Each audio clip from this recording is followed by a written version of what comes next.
Hola a todos, buenos días, buenas tardes, buenas noches, donde sea que nos estén viendo. Estamos nuevamente conversando con Jonathan Murcia, profesor, apologista, teólogo y lingüista, mi tocayo además, y compañero de Latinoamérica desde Colombia.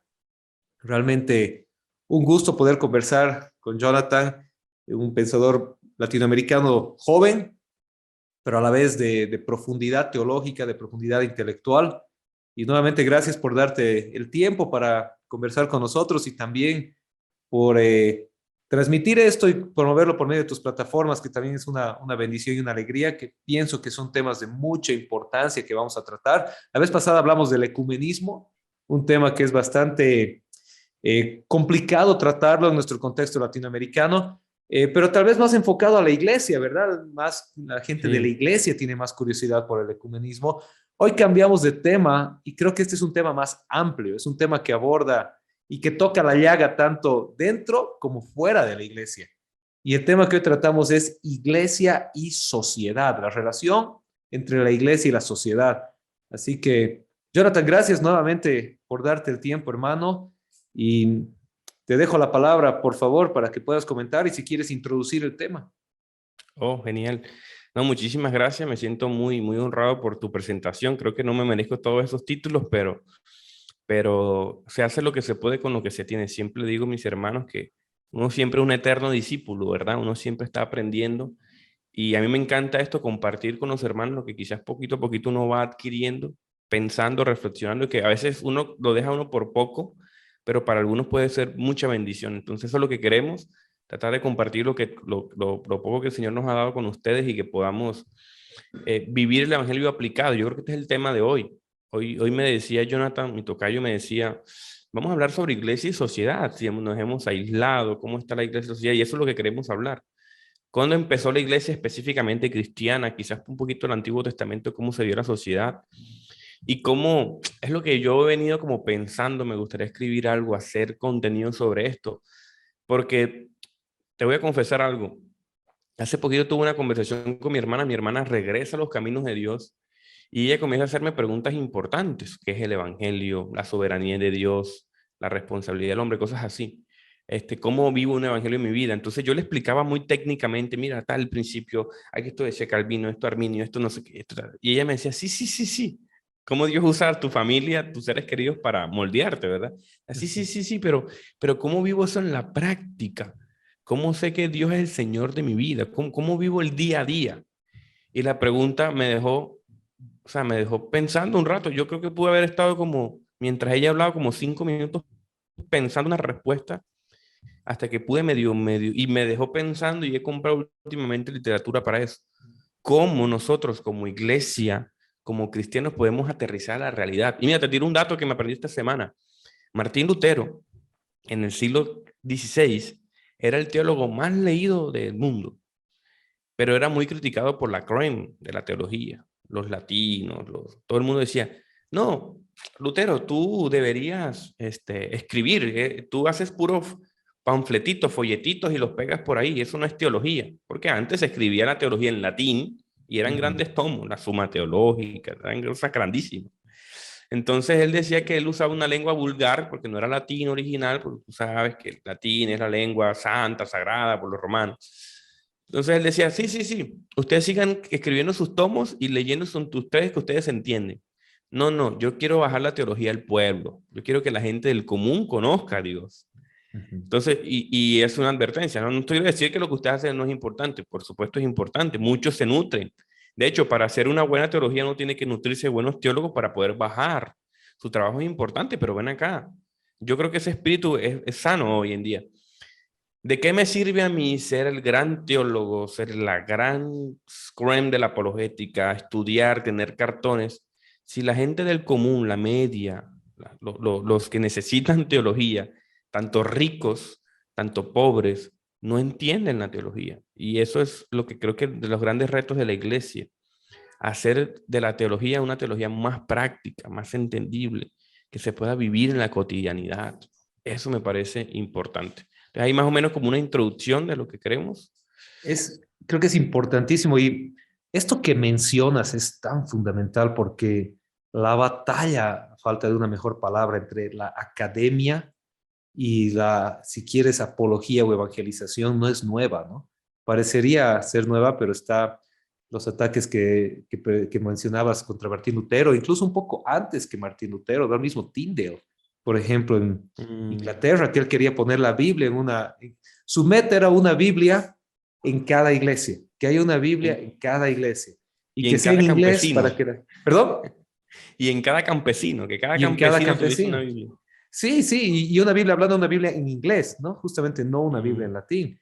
Y realmente no lo logra y al final incluso muere por esta meta, sí. pero él, él enciende una llama en Inglaterra que termina acabando con la reforma inglesa, una especie de pseudo reforma. No vamos a entrar ahorita a hablar de la historia de la iglesia anglicana, pero lo que sí se logra, inspirados por él, es que haya una iglesia, perdón, una Biblia en inglés en cada iglesia, que por lo menos la gente pueda llegar a la iglesia y entender la Biblia en su idioma, y se logra promover después justamente el hacer la Biblia masiva al alcance de todas las familias.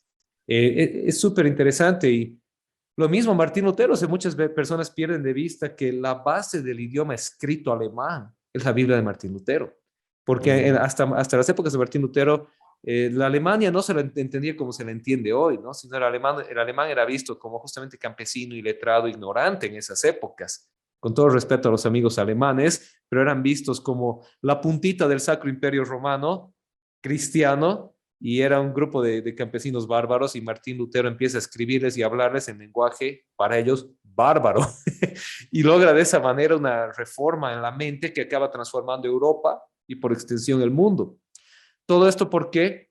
Porque siento que lo que dices es fundamental y es importante hoy, y sería lindo que nuestra generación sea la generación que logre por fin edificar ese puente entre la academia y el pueblo. Porque ¿qué encontramos? Por lo menos esta es una perspectiva muy personal hoy en día, que tenemos grandes teólogos, pero que no logran comunicarse con la iglesia y la mm, sociedad. Y tenemos grandes líderes carismáticos, hablando desde la perspectiva de que son líderes que tienen buena verdad. verba, buena presencia, la gente los sigue, pero que realmente no tienen fundamentos, son huecos, no son personalidades. No estoy diciendo que son huecos en el sentido de sus intenciones o de su corazón, sino en el sentido de su argumentación, de su conocimiento. Son Y de grandes su teología. personalidades que los pinchas y estalla, ¿verdad? No Mm, hay algo sólido por dentro. Y este puente no se logra edificar porque los grandes teólogos académicos atacan a estas personas y estas personas les responden el ataque. En vez de claro. decir, che, nos uniremos, mira, tú escribes teología que nadie la lee porque es muy complicada y tú hablas cosas que todos escuchan pero que se caen. ¿Por qué no nos juntamos? Yo te presento mi teología y tú la traduces para el pueblo, básicamente. Y haremos un Sería, equipo. mira, tú le acabas de dar el clavo a una de mis cruces. El Señor dice, toma tu cruz todos los días y esa es una de mis cruz. ¿Cómo yo puedo bajar a un lenguaje llano una teología de, por ejemplo, un Nuevo Testamento de George Ladd, que me parece que es uno de los mejores que he leído? ¿Cómo yo puedo hacer una cristología del Nuevo Testamento? Y es que un pastor, hace poquito vi un video y sin ánimo de señalar ni de generar una tensión, me parece que un buen fragmento se hizo viral en estos días sobre Cash Luna, hablando sobre que Dios nos necesitaba para vivir. Si nosotros no vivimos felices, Dios prefiere no vivir. Entonces, mira, que a veces yo me cuestiono y me pregunto, pero ¿cómo un hermano que tiene 25, 30 años enseñando Biblia, enseñando supuestamente la palabra de Dios, cómo comete un error tan básico? Falta de preparación. Yo siento que él no se ha preparado con este tema. Entonces, ¿cómo hacemos nosotros? En vez de tirarle piedras, en vez de hacerlo meme, hacerle bullying, que alguien saque un video, que alguien de influencia diga, hermano, mira, estás errado, vamos a tratar este tema, vamos a conversarlo. Y muy posiblemente, yo sé que una actitud muy cristiana de los pastores carismáticos es decir, bueno, que sí, dale, gracias, vamos a corregir este problema. Es como eso, cómo mediamos ese asunto. Yo veo muchos buenos teólogos, muy buenos en redes sociales, que eso atacan a todo el mundo y todo es hereje y todo es burla, todo es ataque. Hace poquito hubo un debate, me imagino que tú lo viste en Twitter, que se pasó a Facebook, sobre sobre cristología, sobre si María es madre de Dios, la Teotocos y eso. Y eso yo dije, uy, en vez de que todos aportemos, crecemos, esos fueron ataques, insultos, burlas, por todo el mundo llamándose hereje, hereje este. Entonces, yo creo que eso es importante y da mejor testimonio, ¿verdad? Eso por un lado quería comentar ahí. Bueno, tú me decías que la primera pregunta era, iglesia social, ¿se ha aislado la iglesia de la sociedad contemporánea? Y yo quiero dar como una pequeña introducción. Revisando, yo también estoy revisando, casualmente ahorita hablamos detrás de cámaras, un poco la patrística. Los patricios, está bueno leerlos porque uno puede ver como una especie de cristianismo un poquito más fresco, cerca del Jesucristo histórico de los apóstoles, pero evidentemente son hombres humanos, son personas humanas, son gente que le pudo haber cometido, no son infalibles. Y hay uno que me llama la atención, lo leí hace poco, era Tertuliano. Tertuliano decía, no hay nada más ajeno a la vida cristiana que la política y la sociedad. Decía así. Y esa es una, y eso es un pensamiento que creo que hoy se ha heredado. Creo que hay dos tipos de cristianos en ese asunto sobre política y sociedad. Hay unos que dicen que no, eso es lejísimo, eso no tiene nada que ver, eso es muy mundano, su sistema es muy roto, hay quizás algunas víctimas, y hay otros que no. Entonces uno ve, por ejemplo, a San Agustín. San Agustín decía, no, necesitamos a un político cristiano, necesitamos al el hombre de ciencia dentro del cristianismo y dentro de la sociedad haciendo cristianismo. Entonces esas dos miradas son completamente diferentes. Yo creo que así está la iglesia hoy. Mucha gente ve con apatía la política y la sociedad y hay unos que también llegan a un extremo también de decir, oye, es que yo puedo cambiar el mundo a través de políticas públicas. Ese es otro extremo. Yo creo que está bueno el balance. Y a mí me preocupa mucho, por ejemplo, voy a dar mi caso experiencial desde Colombia. En Colombia, hace unos 4, 8 años específicamente, creo que 8 años le hace más justicia, había un partido político específico sobre el partido político cristiano. Mejor dicho, aquí va a cambiar Colombia. Fue un desastre. ¿Por qué? Porque obtuvieron grandes cantidades de curules y la gente decía, bueno, vamos a ver qué hacen los cristianos. Y las iglesias cristianas, bueno, Colombia es muy cristiano, muy católico y muy cristiano. Entonces uno decía, bueno, vamos a darle la oportunidad a los cristianos porque necesitamos un cambio. Entonces no queremos el socialismo por lo de Venezuela, pero tampoco queremos este continuismo de derecha, una derecha muy blanda. Entonces vamos a darle la oportunidad a los cristianos. Tuvieron una cantidad de curules extremadamente amplia. Pero ¿qué pasó? Evidentemente no tenían mayoría, hubieron casos de corrupción, evidentemente en redes sociales con este tema de las fake news, también fueron bulleados y fue completamente desastre. Que en la primera voto por el Senado tuvieron 23, 25 curules, si no estoy mal, y el siguiente tuvieron una. Te podrás imaginar el desastre que hubo. Eso que dio mal testimonio. No, los cristianos roban más, son igual de corruptos, son idénticos de más. Entonces yo creo que más que hacer un partido político de cristianos específicamente para defender derechos cristianos, eso nos mete en un pequeño error, que nos mete como una especie de sectarismo o grupo aparte, como que aquí están los activistas pro vida, aquí están los cristianos, aquí están los LGTBI, aquí están los de la derecha, como que nos hace un grupo diferente más. Bueno, yo creo que más bien una actitud más sana es esa de San Agustín. ¿Por qué no somos cristianos dentro del sistema? Ok, el sistema está corrupto. Bueno, yo voy a pertenecer al sistema, pero yo voy a ser lo más cristiano posible, teniendo que no es por mi capacidad, dentro del sistema. Dentro de la corrupción, yo trato de ser neutro, trato de ser lo más coherente con mi fe posible, y yo creo que ahí sí puedo permear, porque la idea no es, yo soy uno de los convencidos que ninguna política pública, sistema económico va a cambiar una sociedad. Yo creo que es el evangelio, creo que como cristiano es el evangelio, pero yo puedo modelar el evangelio dentro del sistema. Eso es lo que estamos llamados a hacer. Jesucristo mismo decía, o sea, los mando, los mando como ovejas entre lobos, pero sean astutos como serpientes y mansos como palomas. Entonces, maravilloso. Creo que ahí está el principio fundamental para estar dentro de la sociedad. ¿Cómo lo vivo yo en mi trabajo, en el lugar donde estoy? Lo vivo así. Yo soy cristiano dentro del lugar. A veces yo quiero cristianizar mi lugar de trabajo, quiero cristianizar la universidad donde estudio, quiero cristianizar el ambiente en el que yo estoy, en una plaza, en un mercado. Quiero manejar un lenguaje súper religioso para que la gente sepa que yo soy cristiano, que yo ayuno, que yo oro, que yo doy al necesitado, que yo soy súper... Y a veces sin decir una palabra eclesiástica, religiosa, yo puedo vivir un cristianismo coherente, siendo honesto, siendo respetuoso, siendo fiel a mi trabajo como si fuese para Cristo. Y yo creo que a veces hago más. El lenguaje religioso lo dejo para la iglesia. En la sociedad, yo creo que mejor soy cristiano. Ujú. Prefiero ser más cristiano que religioso, ¿no? Por este asunto posmoderno que la religión, que los grupos, que la secta, y por el mismo daño que nosotros como iglesia le hemos hecho a la sociedad, dando un mal testimonio. Esa es como mi perspectiva. No sé tú qué opinas, John. Eh, Creo que tenemos muchos puntos de acuerdo, muchísimos puntos de acuerdo y hay mucho que desglosar de ahí. Bueno, yo soy fanático de la historia y tengo la tendencia mental de irme a la historia, así que voy a separar a Tertuliano de mi cabeza un momento porque me voy a perder Que por no un te lugar que prendes. nos va a separar de la charla. Pero hablando realmente de lo que decías, hay un punto en el que yo estoy 100% de acuerdo y creo que es un fundamento importantísimo, importantísimo. Y es que el cambio en la sociedad, a mi modo de ver, se hace de abajo hacia arriba y no de arriba hacia abajo. ¿A qué me refiero? Lo que tú decías. Hay una tendencia en la iglesia latinoamericana, sobre todo, de querer agarrar los puestos de poder y transformar la sociedad desde el puesto de poder. Y de hecho, hace varios años, Jerry Jenkins, no sé si es conocido por la serie Dejados Atrás, con la que Ujú. no concuerdo con su teología para nada, pero él escribe un libro en inglés que se llama El siguiente Christendom, la siguiente sociedad cristiana, ¿no?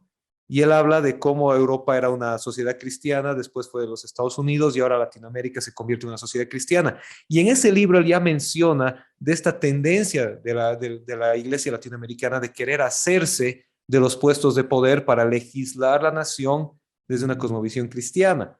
Eh, bueno, la perspectiva de él está de acuerdo con eso. Yo no comparto sus conclusiones, pero sí su análisis, porque es evidente.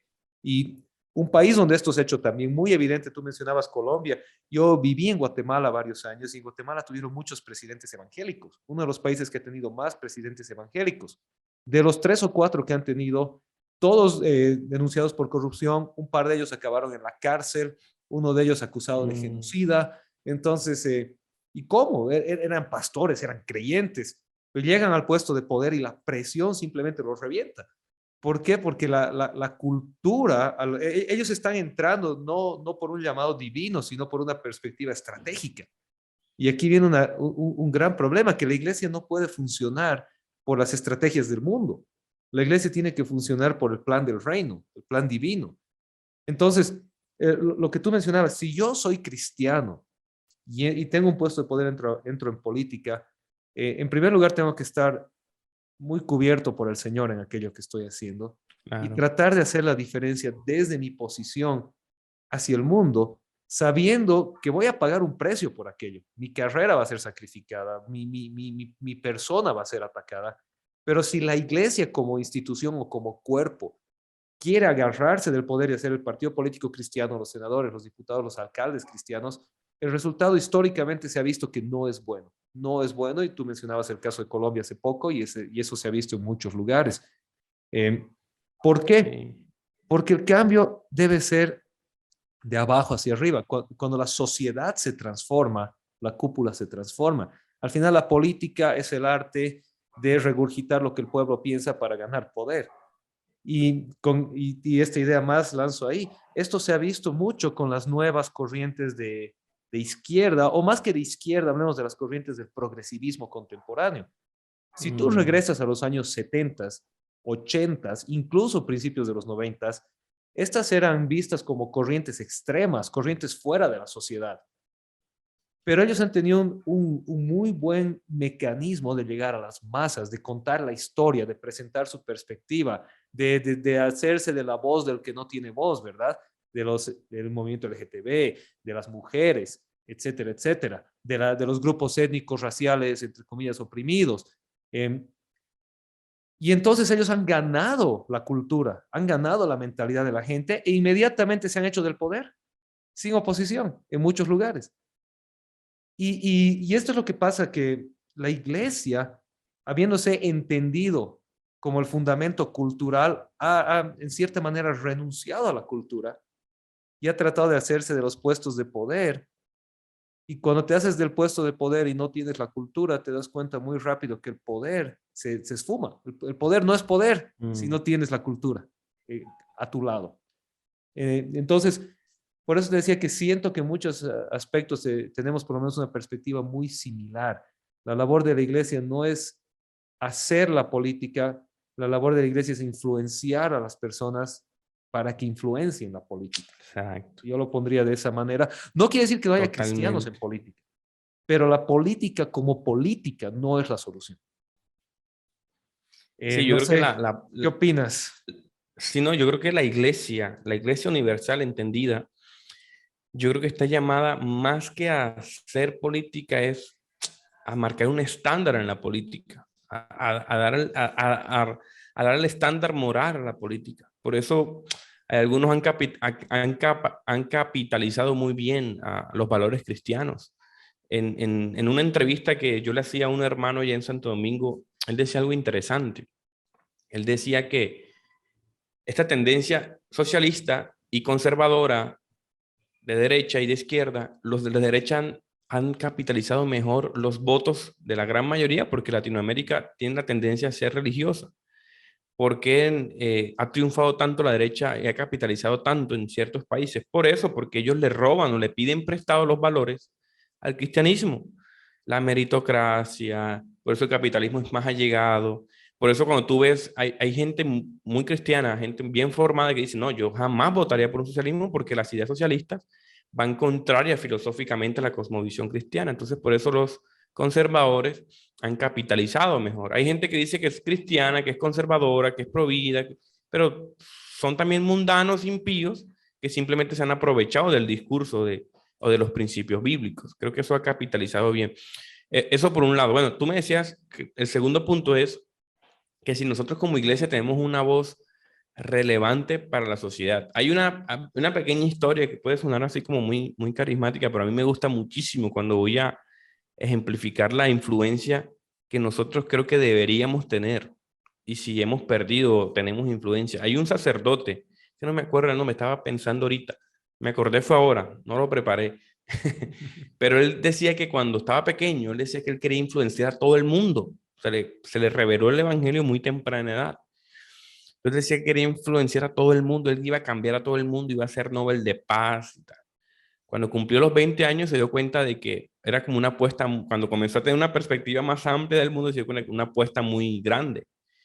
Entonces se hizo sacerdote, se hizo católico y dijo, bueno, creo que no voy a alcanzar a cubrir a todo el mundo, pero lo que creo que sí voy a alcanzar es a cubrir a mi país. Mi país, claro, es un país pequeño, creo que era Argentina, un país pequeño, aquí puedo influenciar la sociedad, puedo llegar a la presidencia, influenciar, puedo tocar. Cuando cumplió sus 30 años se dio cuenta de que esos 10 años de esfuerzo no le iban a alcanzar para influenciar a su país, pero sí a su ciudad. Bueno, la ciudad es una ciudad más pequeña, más alcanzable, ya tenía cierto acceso, cierto reconocimiento. Cuando llegó a los 40 años se dio cuenta de que a la ciudad tampoco iba a alcanzar. Entonces, bueno, pero hay algo que sí voy a alcanzar, mi parroquia y mi barrio. Voy a transformar el barrio con el evangelio. Cumplió 60 años y su barrio no alcanzó. Y así llegó a los 70, se dio cuenta de que su barrio no, pero su familia sí, claro, su familia eran pocos, eran unos cuantos.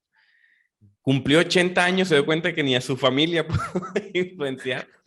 Y cuenta la leyenda o la pequeña historia, dice que en camilla o en cama, ya con una enfermedad ya degenerativa, a punto de morir, cuenta que un escriba ahí le estaba preguntando sobre su vida, sobre sus aportes, era un gran pensador y decía, cuando era joven quería conquistar el mundo, después mi país, después mi ciudad, el barrio, mi familia, y me di cuenta de que sistemáticamente fracasé en el intento.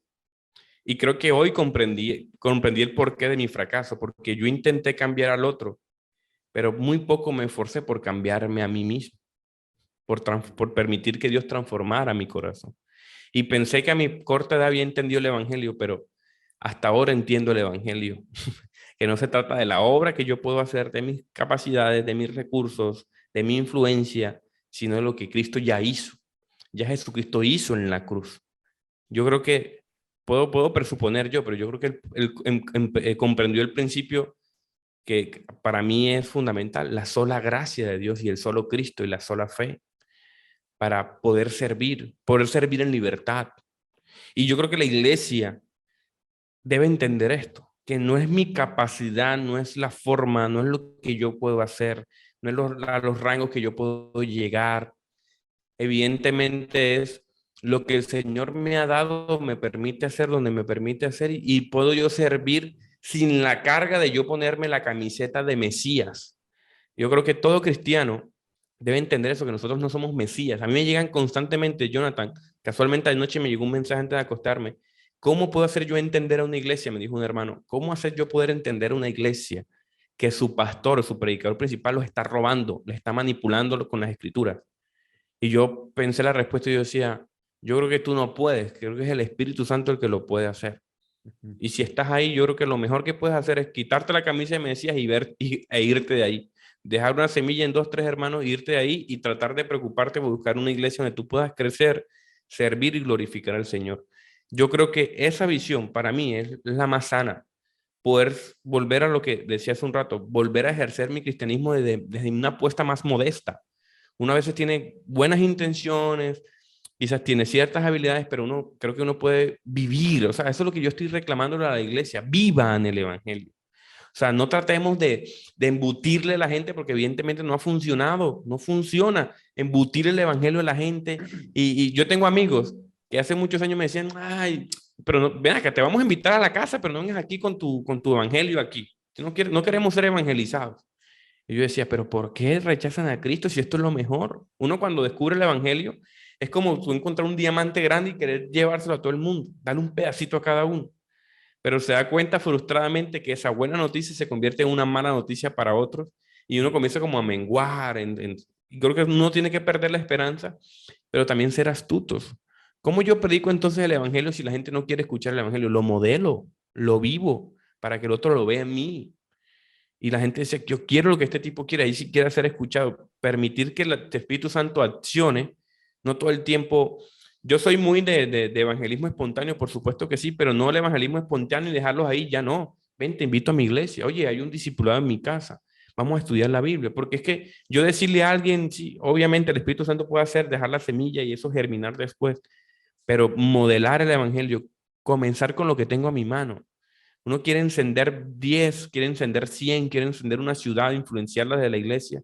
Y ni siquiera uno está bien encendido uno mismo, no se preocupa uno por su santidad, ni por el que uno tiene ahí al ladito. O sea, uno empieza con uno y si el Señor te va permitiendo dos discípulos, gloria a Dios, y tres, cuatro, gloria a Dios. Pero yo hago lo que puedo y dependo del Espíritu Santo. Somos una iglesia en Latinoamérica específicamente que hace el gran grito de voz que dependemos del Espíritu Santo, que somos la iglesia que ha avivado el Espíritu Santo con el pentecostalismo, pero creo que somos los que menos dependemos del Espíritu Santo para la obra. Nos jactamos de hacer canciones de tener manifestaciones del Espíritu Santo, pero a veces para influenciar al otro no dependemos del Espíritu Santo, sino de nuestras acciones, estrategias, empresas, escalones, los 12 discípulos sobre 12 discípulos y 12 y 12 y 12 y creamos una gran masa de gente feliz, completamente feliz, metida en una iglesia que va directico para el infierno. Ese es como me apasiona hablar del tema. Sí, hay mucho nuevamente que desglosar ahí. Y yo quisiera darle, para no ser redundantes, darle una otra perspectiva a esta pregunta, hablando de la voz que la iglesia tiene para la sociedad, porque tú hablabas y me parece muy excelente desde la perspectiva del individuo o de la familia como cristianos. Y Mm, definitivamente todo eso es cierto, como entre paréntesis, nomás yo vuelvo a lo que Jesús dice, no te pido que los quites del mundo, solo que los guardes. amén. Entonces, a veces la iglesia o el cristiano piensa que la solución es quitarse del mundo. Vivo en un edificio o en un barrio, pero no me mezclo con nadie. Mis hijos no participan con los otros niños. Y nos aislamos por completo de la sociedad y en vez de mostrar el evangelio como vida y libertad en Cristo, lo mostramos como una prisión, como una atadura, como algo que nadie quiere porque realmente el cristianismo no trae felicidad. No estoy hablando de que Dios no estoy hablando de ese evangelio de que Dios viene para hacerte feliz, no estoy hablando de eso. Pero estoy hablando del gozo del Señor que está en el creyente, el gozo de la libertad que Claro. tenemos en Cristo. Y muchas veces los cristianos nos presentamos como el grupo más amargado, el grupo más opresor, barra oprimido. Entonces, lo que mencionabas de vivir la fe es tan fundamental, y vivir la fe en el mundo, no estamos fuera del mundo. No amoldarnos al mundo, pero sí vivir en relación con el mundo. Pero de ahí me voy a la siguiente arista de esta pregunta, a la siguiente rama de esta pregunta. Y hablando de la iglesia, ya tal vez como institución o como cuerpo o como agrupación, como uno quiera definirla, no vamos a entrar ahorita en la definición ontológica de iglesia, pero realmente, si la iglesia, pensando ya no en el individuo o en la iglesia desde una perspectiva espiritual, sino la iglesia como agrupación visible, tiene una voz relevante para la sociedad. Y esto es algo que yo me he estado planteando mucho últimamente. Y te comento un poco la batalla intelectual, espiritual que ahorita estoy todavía resolviendo. Y es que hay dos enfoques al respecto de esto, ¿verdad? Hablemos de la batalla del aborto, si quieres mencionar una. Y hay una perspectiva de la iglesia, de la apología de la iglesia, en la que presenta los argumentos pro vida, pero simplemente es una perspectiva, si quieres, científica, ¿verdad? Desde una perspectiva moral, desde una perspectiva ética.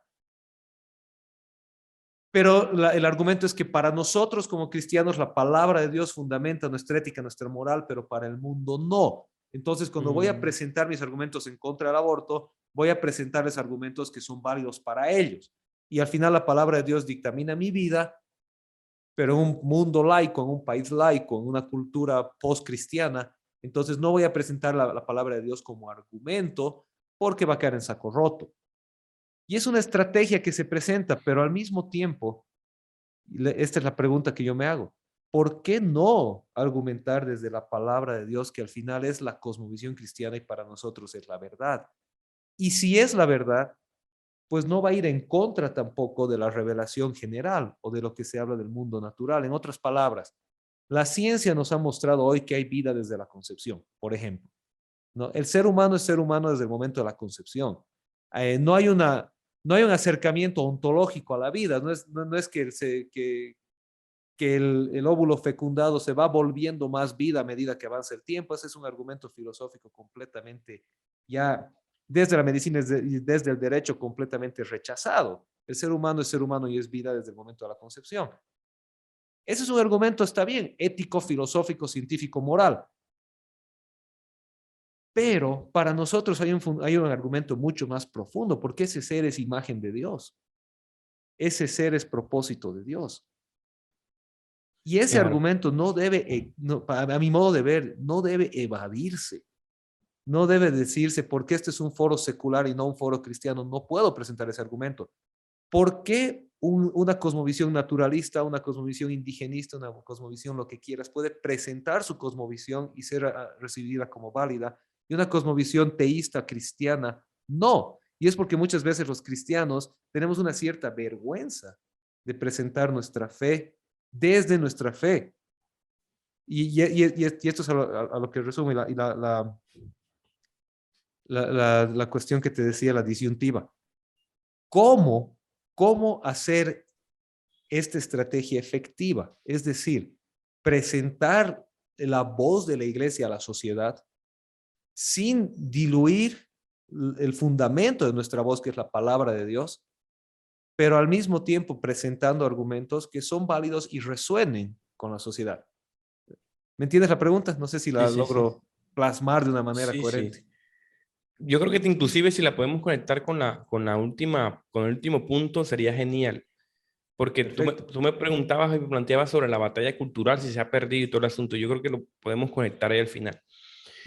Y yo soy muy de leer, por ejemplo, literatura de estos pensadores modernos, Laje, Bataillán, cierta gente que está haciendo una tarea genial, maravillosa. Yo de hecho hace poco hice un taller sobre el aborto ahí en mi canal de YouTube. Está, mucha gente se conectó, más de 1000 personas, más de 1000 y pico personas han visto, me han mandado mensajes, he recibido algunas invitaciones. ¿Y qué hice yo en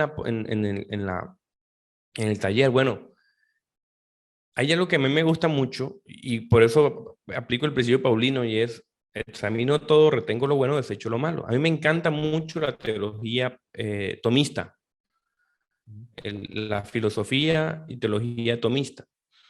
Y Santo Tomás de Aquino tiene como un recorrido histórico hacia cómo, él mejor dicho, él cristianizó todo lo clásico, todos los filósofos clásicos los cristianizó. Entonces, a mí me gusta porque él hace una apelación aristotélica tomista, por así decirlo. Y él habla del principio de esencia, de qué es el ser humano. Entonces, yo comencé desde ahí, comencé desde la filosofía, después comencé, ¿qué decía Aristóteles? Bueno, ¿qué es la verdad? Lo que corresponde con la realidad. Bueno, si tenemos la verdad como respondiendo con la realidad es que la ciencia nos dice que la vida comienza en la concepción. Hay un debate en la anidación, pero a pesar de todo, los científicos, los nobeles, los expertos en genética, hablan de que ya hay una nueva célula, hay un cigoto nuevo ya en la concepción. Eso es un nuevo ADN, una nueva vida. Como esa es la realidad, esa es la verdad. Eso es aristotélico tomista. Entonces comencé a conectar, ¿verdad? Y el argumento ético, qué dicen los bioeticistas modernos, cómo está el debate hoy en día, cuáles son los mejores argumentos. Y al final me pareció a mí muy prudente. Yo decía, bueno, ¿y de qué me sirve todo esto? Yo que estoy haciendo un movimiento pro vida, ¿de qué me sirve hacer todo esto? Bueno, ahí están las razones lógicas, filosóficas, científicas, bioéticas, genial, jurídicas, genial, está todo chévere. Pero a lo sumo yo hago un movimiento aquí y hago pro vida. Y es como si yo me avergonzara del evangelio. ¿Y por qué? Lo que tú decías. ¿Y por qué la teología la damos a un lado?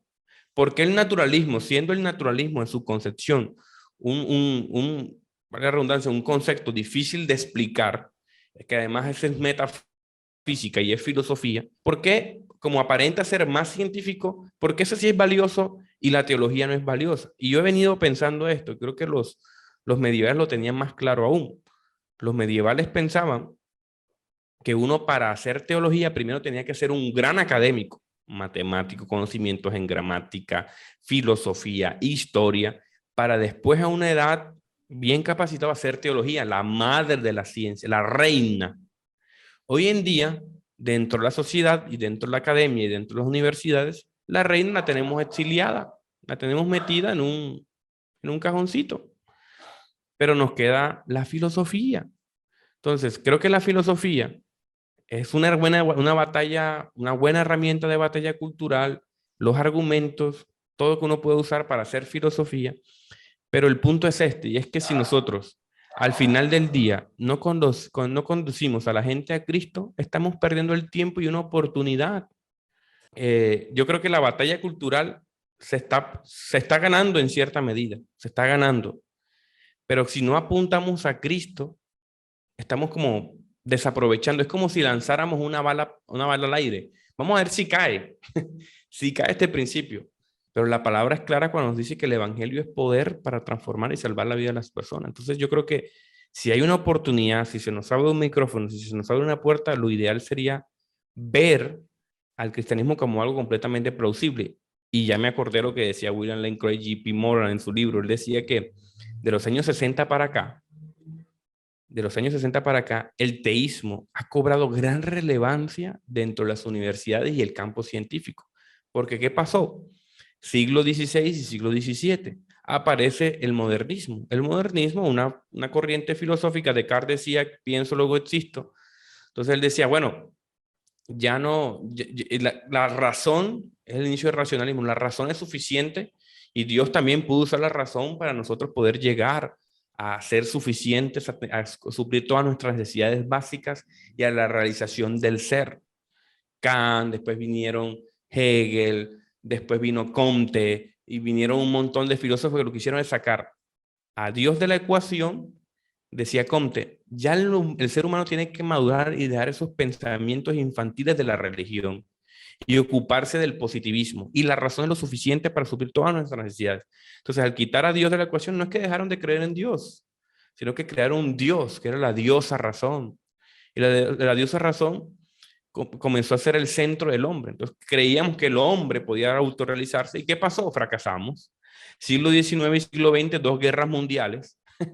Fue un fracaso total. Se hizo mucha teología, se hizo mucha filosofía. Y creo que en los años 60 la gente decía, no, nosotros quitar. De hecho, se hace mucha sociología desde un punto de vista deísta. O sea, debe existir un Dios.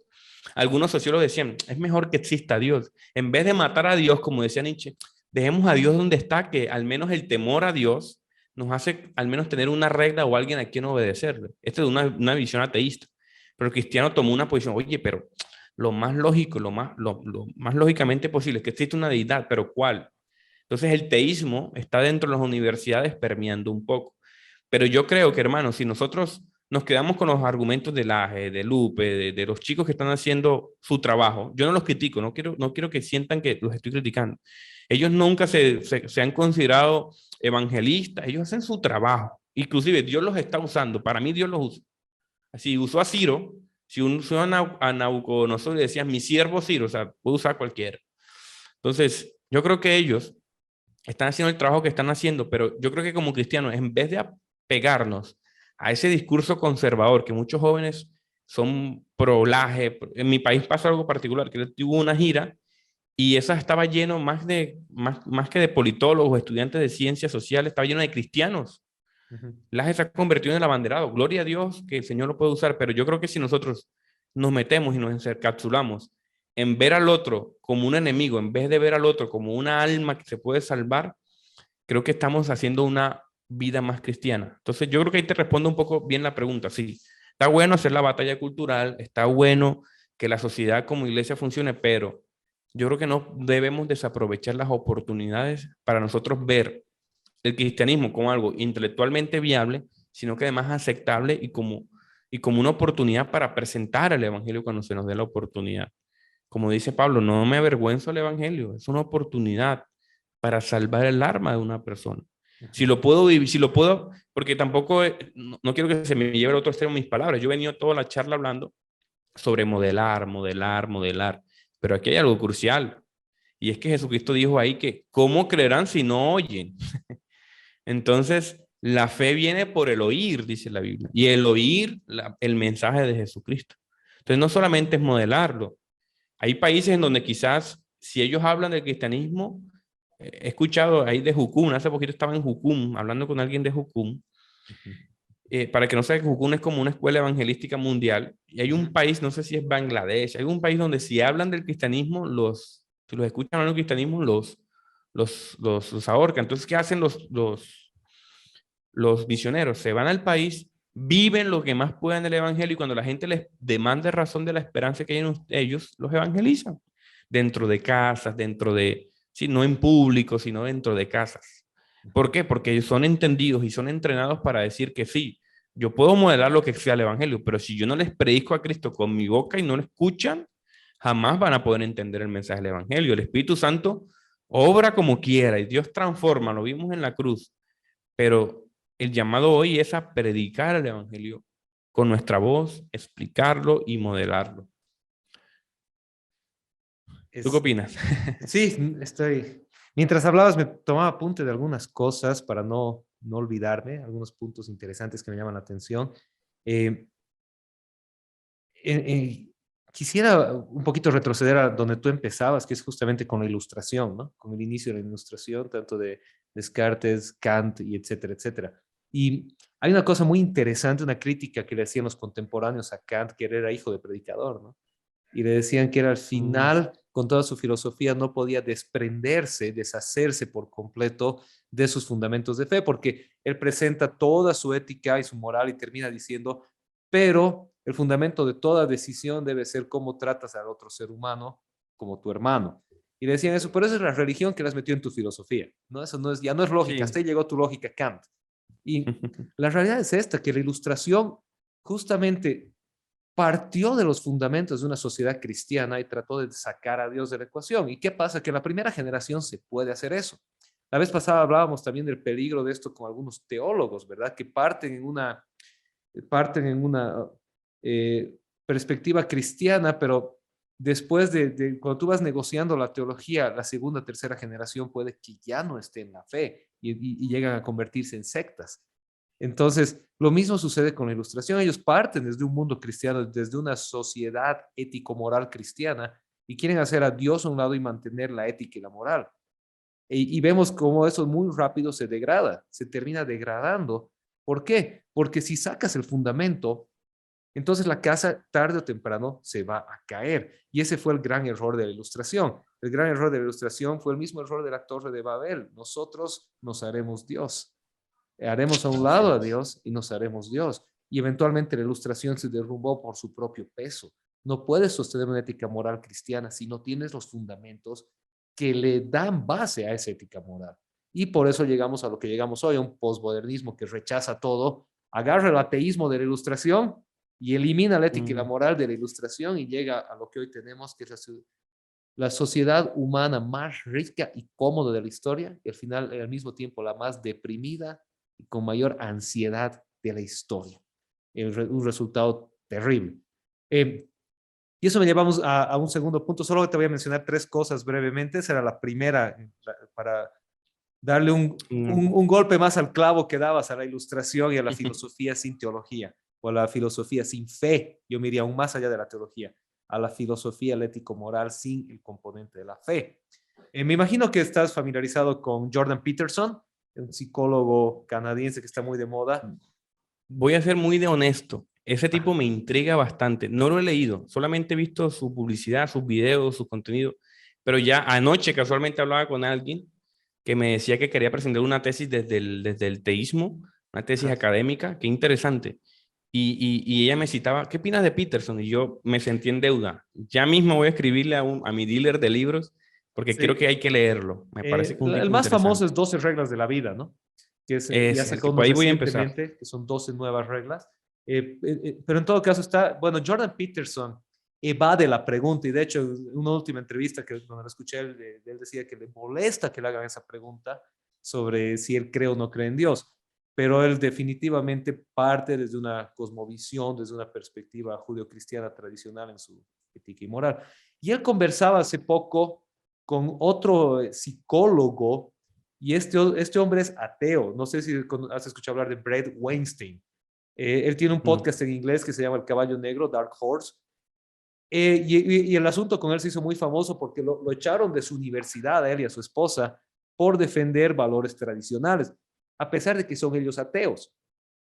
Y en la conversación que ellos tenían, y aquí viene la relevancia al tema, es que Weinstein desde una perspectiva completamente atea y Jordan Peterson desde una perspectiva, digamos, más teológica agnóstica, por ponerle algún término ahí. Y ellos decían, el problema es que el ser humano está diseñado para tener fe. El ser humano está diseñado para creer. El ser humano, y ellos decían aún más allá, el ser humano está diseñado para adorar. Y el problema cuando tú eliminas de la conversación pública el aspecto de la fe y la adoración, el ser humano de alguna manera lo va a extrapolar de todos modos. Y esto es lo que hablamos de la voz de la iglesia en la sociedad y la batalla cultural, porque si la iglesia quiere presentar ética, moral, filosofía, sin el componente de la adoración, la fe y la teología, al final se cae en saco roto, queda hueco y vuelve a la pregunta que tú decías hace un momento, ¿cómo vivo mi fe en la práctica? Y cometemos el grave error de decir la fe la vives en la casa y en la iglesia, pero no en tu día a día. Pero por otro lado, las corrientes del modernismo y posmodernismo y demás, si bien se declaran ateas, viven una religiosidad mucho más profunda a veces que los cristianos. Son apasionados. ¿Por qué van en este momento chicas jovencitas a quemar iglesias, a pelearse con la gente, a gritar, a hacer demostraciones? Porque están emocionalmente entregadas a esas filosofías, emocionalmente entregadas a esas cosmovisiones, porque son como extrapolan esa necesidad intrínseca del ser humano de adoración, de fe, de A darte algo una más. causa. Y de hecho, Eclesiastés lo dice, has puesto eternidad en su corazón, es decir, en el corazón del ser humano hay un deseo de algo trascendental, hay una necesidad de algo trascendental. Y este es mi tercer y último punto. Sí. Lo primero decía, la Ilustración cometió el gran error de sacar a Dios de la ética y la moral y por eso se derrumbó. En segundo lugar, al quitar a Dios de la conversación, lo que ha hecho el ser humano es presentar nuevos dioses, si bien no le ponen el nombre, pero nuevos objetos de adoración y de entrega a la sociedad. Y el tercer y último punto, y aquí viene donde están Laje, Batallán, donde están todo este nuevo grupo, incluso el mismo Milei en Argentina, que es un personaje tan interesante. Yo siento que lo que ellos han hecho ha sido darle justamente esa voz que la iglesia no le ha dado a la juventud cristiana. Batallán era atea y al final, no sé si genuinamente o no, no puedo juzgar su corazón, espero y creo que sí, pero ella ha entendido que sin la fe, ella se ha hecho católica públicamente. Laje por fin, él es católico, pero por fin ha aceptado que él sí es creyente, muchas veces se evadía también la pregunta, y ellos creo que han entendido por fin que su batalla cultural, su ético-moral, sus argumentos, si no llevan el componente de fe, al final se quedan a la mitad, porque el ser humano tiene una necesidad intrínseca puesta por Dios en su corazón de adoración, de búsqueda de la trascendencia. Y si nuestros argumentos no los presentamos, entonces nuestros argumentos rápidamente van a quedar acá, no van a bajar acá y no llevan a la acción. Y siento que Laje y Batallán, con sus aciertos y desaciertos, han dado esa voz que tal vez la iglesia no está dando a la juventud cristiana y tal vez nos dejan esa lección ahora a nosotros, a los líderes cristianos.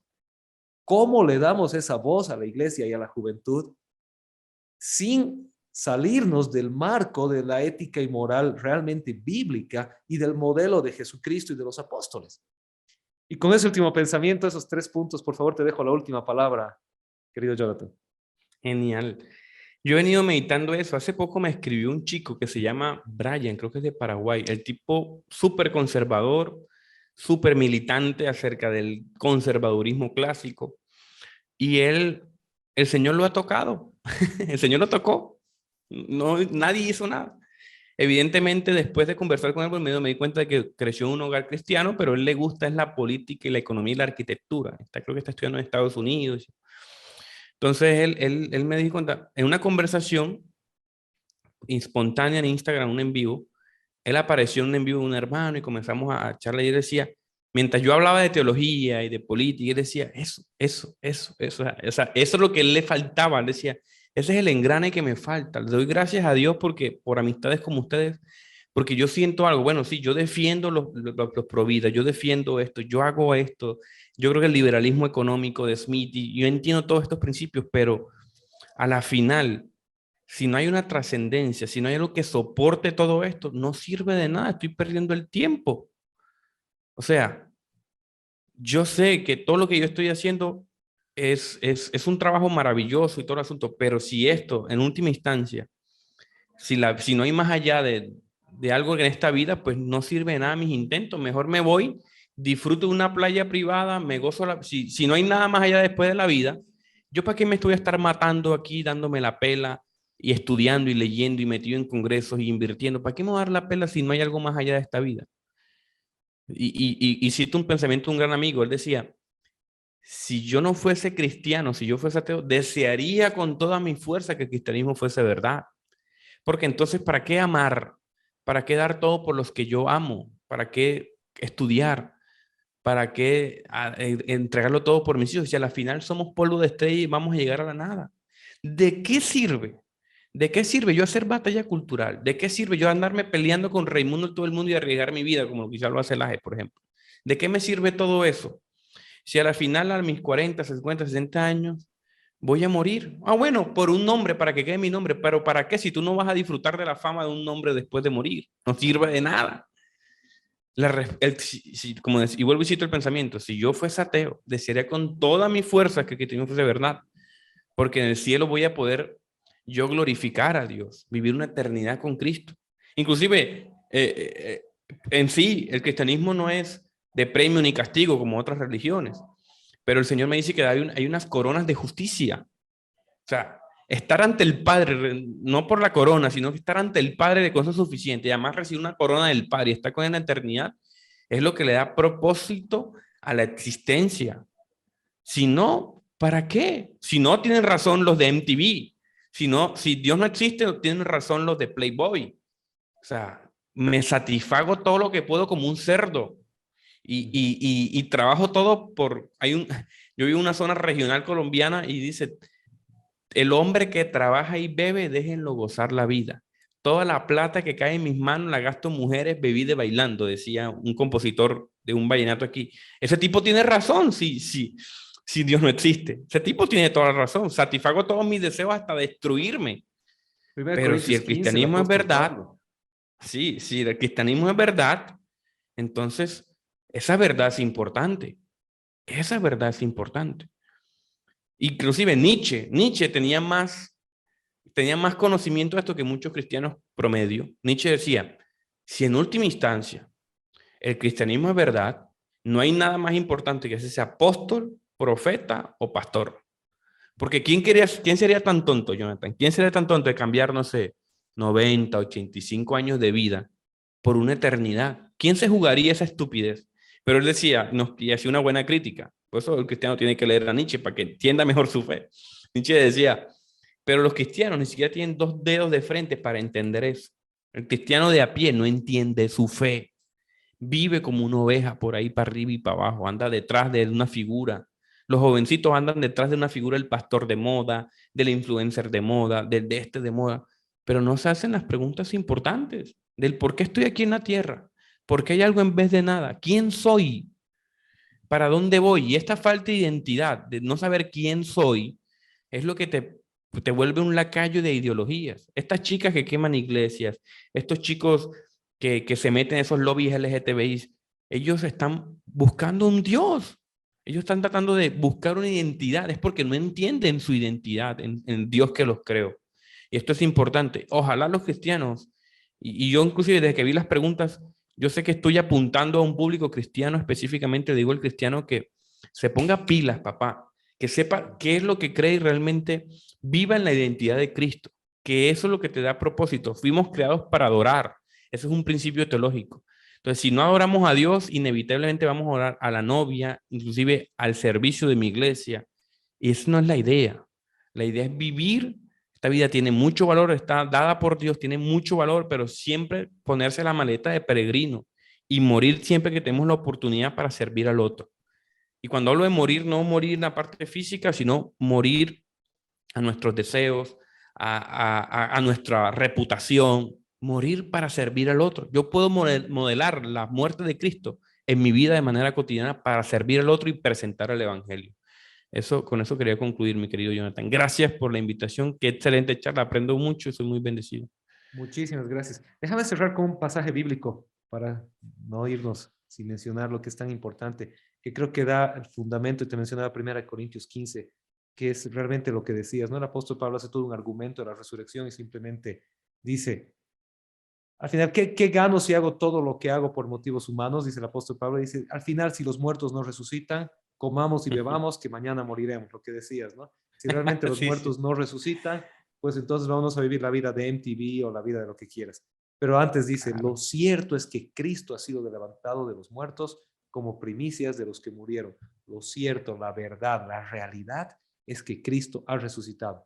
Y si Cristo ha resucitado, pues tenemos promesa de resurrección y eso cambia por completo la perspectiva. No vivimos la vida diciendo comeremos, beberemos, que mañana moriremos. Vivimos la vida diciendo adoremos al único verdadero objeto de adoración, al Dios y Padre, al gran Dios creador, Padre, Hijo, Espíritu Santo. Adoremos a Él, vivamos para Él, como decías tú, moramos a la carne. El mismo apóstol Pablo en el mismo pasaje dice, dejen de pecar, Wow. dejen de pecar. ¿Por qué? Porque así van a encontrar la plenitud en esta vida. La plenitud en esta vida es morir a uno y vivir para Cristo, y la plenitud en la vida venidera garantizada por la resurrección de Jesucristo. Es fundamental y es importante tener eso muy presente en nuestros corazones. Amén. Nuevamente, Yo quiero Jonathan, agregar algo un poquito ahí, dale, no sé dale, si me estoy pasando, pero una ñapita. por Hay favor. una frase, no sé si es de un famoso, no sé qué famoso es, pero alguien muy famoso y muy rico. Él decía, a veces yo quisiera que todo el mundo experimentara la fama y la riqueza para que se den cuenta de que esto no lo es todo. No, algún famoso, lo pueden googlear, de pronto quizás aparece. Y hay un principio filosófico también, creo que es Derrida, creo que era el que lo decía. Yo prefiero ser un Sócrates satisfecho que un cerdo insatisfecho. O sea, cerdo insatisfecho hace referencia de que cuando yo busco mis placeres, mis deseos, las riquezas, satisfacer la voluntad, nunca voy a ser satisfecho. Eso lo podemos ver en la pornografía, en la masturbación. Siempre, una persona adicta a la pornografía, siempre va a ver un video y después va a querer un video más violento, más sanguinario, hasta que sus deseos ya se convierten en algo completamente enfermo, porque somos insatisfechos. Esa es nuestra carne insatisfecha. Entonces él decía, yo prefiero ser un Sócrates satisfecho, una persona que piensa, que lee, que estudia, que busca las respuestas importantes de la vida, y eso le da plenitud. Esa es la frase. Pero eso es filosofía. Eso no es cristianismo, pero el cristianismo tiene una mejor respuesta aún. Yo prefiero ser cristiano porque dice el Señor que si lo busco primeramente a Él, no como una negociación. Voy a explicarlo mejor. Dice el Señor Jesucristo, conmigo, ustedes son como unos pámpanos, como una uva, ¿verdad? Como un fruto. Y desconectados de mí nada son. Son como unos hojarasca seca que anda por ahí para arriba y para abajo. Conectados conmigo es que son. Otro principio, en otra parábola, él dice, busca primeramente el reino de Dios y todas las cosas y todo lo demás se te hará añadido. Todo lo demás. Otro versículo dice, el que guarde su vida, la perderá.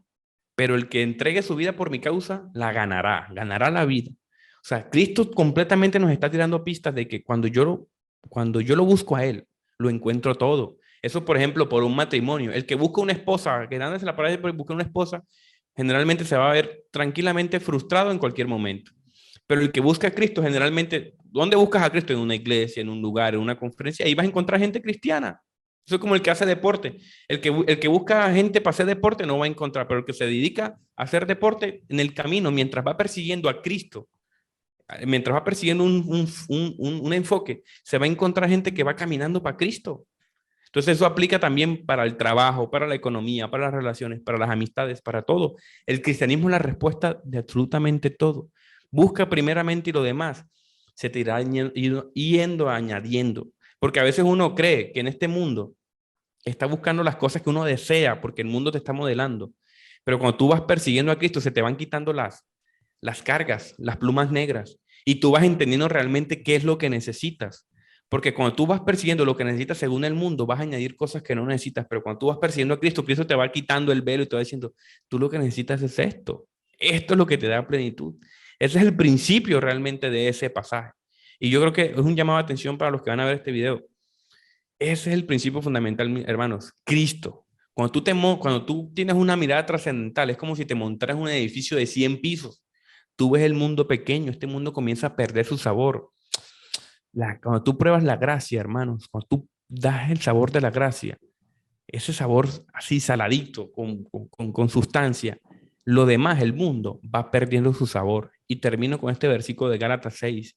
Cuando tú estás en Cristo, el mundo comienza a morir a ti. Y yo siempre leí ese pasaje hasta ahí, pero la segunda parte de ese pasaje es, tú vas muriendo al mundo. Y eso es lo más valioso, esa mirada trascendental, una vida después de esta, mis queridos hermanos. Con eso quería culminar ahí para finalizar esta reflexión. Muchas gracias, mi querido Jonathan, por esta charla. Me la disfruto y gracias por todo, de verdad que sí. Nuevamente, muchísimas gracias. Una linda charla. Esperemos que no sea la última. Y ya saben, los que quieran seguir a Jonathan Murcia en sus diversas redes sociales, Jonathan Murcia Apologética. También en su pantalla, a lo largo de la charla, han ido saliendo los diferentes links. Están en la descripción. No se olviden seguirle, ver sus videos, seguirlo en Instagram, seguirlo en Facebook, seguirlo en YouTube. Que Dios los bendiga. Suscríbanse también a nuestros canales. Nos vemos pronto. Seguimos conversando. Hasta la Listo, próxima, hermano. Jonathan. Bendiciones Gracias. a todos y gracias por todo. Chao, chao. Chao, chao.